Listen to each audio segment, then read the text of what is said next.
నమస్తే అందరికీ. నా పేరు ననావత్ రాజు నాయక్. రేవంత్ రెడ్డి గారికి నేను ఎప్పుడో ఒక బిరుదు ఇచ్చిన, ఇప్పుడే కాదు సంవత్సరంన్నర క్రితమే ఇచ్చిన. ఆయన మైకు వీరుడు, ఆయన వల్ల పని చేత కాదు, ముందల మైకు పెడితే మనకు సప్త సముద్రాలన్నీ కళ్ళ ముందు చూపిస్తారని చెప్పేసి మైకు వీరుడు అనే బిరుదు నేను ఇచ్చిన. నిన్న కొడంగల్లో ఏదైతే మీటింగ్ జరిగిందో, ఏదైతే అక్షయ పాత్ర ఓపెనింగ్కి వెళ్ళారో రేవంత్ రెడ్డి గారు అక్కడ మాట్లాడుతున్నారు. ఏమంటున్నారంటే, అయ్యా నువ్వైతే ఎమ్మెల్యే అవుతీవి, మళ్ళీ సీఎం అవుతీవి, మళ్ళీ గ్రామ స్థాయిలలో రోడ్లు ఏంది, డ్రైనేజ్ లేంది, తాగునీరు ఏంది అని మీరు టెన్షన్ పడతారు, నాకు తెలుసు. ఇప్పుడు అవే సర్పంచ్ ఎలక్షన్లో నేను నిర్వహించబోతున్నా అని చెప్పేసి రేవంత్ రెడ్డి గారు చెప్తున్నారు. రేవంత్ రెడ్డి గారు మీరు చెప్పిన ఏవైతే ప్రాబ్లమ్స్ ఉన్నాయో గత 2 సంవత్సరాల నుంచి ఉన్నాయనే విషయం రేవంత్ రెడ్డి గారికి తెలియదా?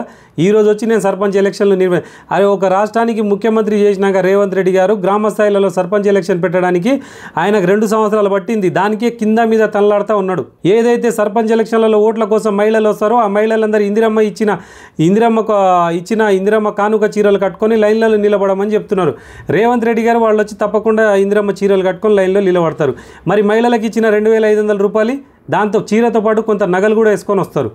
ఎవరైతే చదువుకునే విద్యార్థినులకు ఎలక్ట్రికల్ స్కూటీ అన్నావో ఎలక్ట్రికల్ స్కూటీ, అవే ఎలక్ట్రికల్ స్కూటీ మీద వచ్చి ఇందిరమ్మ ఎలక్ట్రికల్ స్కూటీ అని చెప్పేసి సర్పంచ్ ఎలక్షన్లలో ఓట్లు వేస్తారు. ఎవరైతే షాదీ ముబారక్ కళ్యాణ లక్ష్మిలో తులం బంగారం ఇస్తా అన్నావో, ఎవరైతే పెళ్లి చేసుకొని ఆడపడుచులందరూ వేరే వేరే గ్రామాలకు వెళ్ళిరో వాళ్ళ స్వగ్రామంకి వచ్చి ఆ మీరు ఇచ్చిన తులం బంగారాన్ని మెళ్ళేసుకొని సర్పంచ్ ఎలక్షన్లలో ఓట్లు వేస్తారు. ఎవరైతే వికలాంగులు ఉన్నారో వాళ్ళకి 6000 రూపాయలు పెన్షన్ ఇస్తామన్నారు. మీరు 6000 రూపాయలు పెన్షన్ ఇవ్వండి, కట్టెపట్టుకొని నడిచే వికలాంగులు కూడా ఒక సైకిల్ మీద వచ్చి సర్పంచ్ ఎలక్షన్లలో ఓట్లు వేస్తాడు. ఎవరైతే వృద్ధులకు మీరు 4000 రూపాయలు పెన్షన్ అన్నారో ఆ 4000 రూపాయలు పెన్షన్ ఇవ్వండి, వృద్ధులు కూడా ఎంతో కొంత నగలు నట్ర వేసుకొచ్చి మీ సర్పంచ్ ఎలక్షన్లలో ఓట్లు వేస్తారు. ఇవేమి చేయకుండా కేవలం 150 రూపాయల చీర ఇచ్చి ఏం బిల్డప్ చేస్తున్నావు రేవంత్ రెడ్డి గారు? ఆ 150 రూపాయల చీరలు 1 కోటి మందికి పంచడానికి తెలంగాణ రాష్ట్ర ఖజానా నుంచి 400 కోట్ల రూపాయలు ఖర్చు పెట్టారు.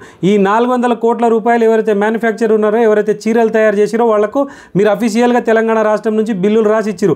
కానీ రిటర్న్లో మీ కమిషన్ ఎంత? ఒక్కో చీర 150 రూపాయలు. 150 రూపాయల చీరలు తీసుకోవడానికి ఆధార్ కార్డు పట్టుకొని 1-2 గంటలు లైన్లలో నిలబడాలి. హైదరాబాద్లో ఉంటే హైదరాబాద్ నుంచి పరిగెత్తుకుంటూ రావాలి, వేరే ఊర్లలో ఉంటే వేరే ఊర్ల నుంచి పరిగెత్తుకుంటూ చీర తీసుకునికి రావాలా? రేవంత్ రెడ్డి గారు మీరు ఇచ్చిన హామీలు ఫస్ట్ నెరవేర్చండి. నేను చెప్పినవన్నీ నెరవేర్చి దాని తర్వాత మీ ఇందిరమ్మ చీర కట్టుకొని సర్పంచ్ ఎలక్షన్లలో లైన్లలో నిలబడతారు. ఒక ముఖ్యమంత్రి స్థాయి నాయకుడు మాటలు దాటి ఏమో మాట్లాడుతూ ఉన్నారు మీరు. 70 సంవత్సరాల నుంచి కొడంగల్ అభివృద్ధి చెందాలి, తెలంగాణ రాష్ట్ర అభివృద్ధి చెందాలంటే దాంట్లో 10 సంవత్సరాలే బీఆర్ఎస్ పార్టీ పాలించింది. అంతకుముందు కాంగ్రెస్ పార్టీ పరిపాలించింది కదా.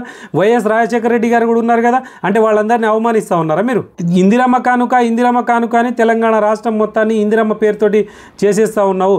నీకు దమ్ము ధైర్యం ఉంటే ఇది రేవంత్ రెడ్డి గారి కానుక కాదు, ఇది శ్రీకాంతాచారి కానుక. తెలంగాణ ఉద్యమకారుడి పేరు పెట్టి ఇది శ్రీకాంతాచారి కానుక అని చెప్పేసి ఒక్క సంక్షేమ పథకం పేరైనా ఒక ఉద్యమకారుడి పేర్లు పెట్టండి రేవంత్ రెడ్డి గారు.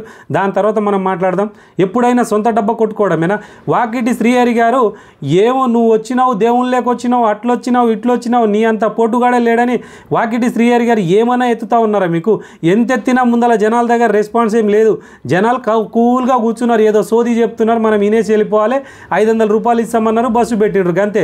వాకిటి శ్రీహరి గారు మీరు ఎందుకు అంతగానో మాతృత? రేవంత్ రెడ్డి గారిని జోక్తే మీకేమొస్తుంది?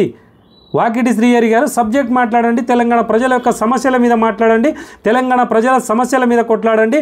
ఏదైతే ఉమ్మడి మహబూబ్నగర్ జిల్లాలో పడుతున్న రైతుల కష్టాలు, విద్యార్థుల కష్టాలు, చేనేత కార్మికుల కష్టాలు, ప్రతి ఒక్క మహిళ కష్టాలు, ఆ కష్టాల మీద మాట్లాడి వాటి మీద పోరాడి మీరు ఏదైతే సమస్యలు ఉన్నాయో సమస్యల్ని పరిష్కరించే విధంగా మీరు మాట్లాడాలి తప్ప ఒక ముఖ్యమంత్రి గారిని జోక్తే ఏం రాదు. ఇంకో 2 సంవత్సరాలు మంత్రిగా ఉంటారు, తర్వాత ఎవడు దేక్తాడు మిమ్మల్ని?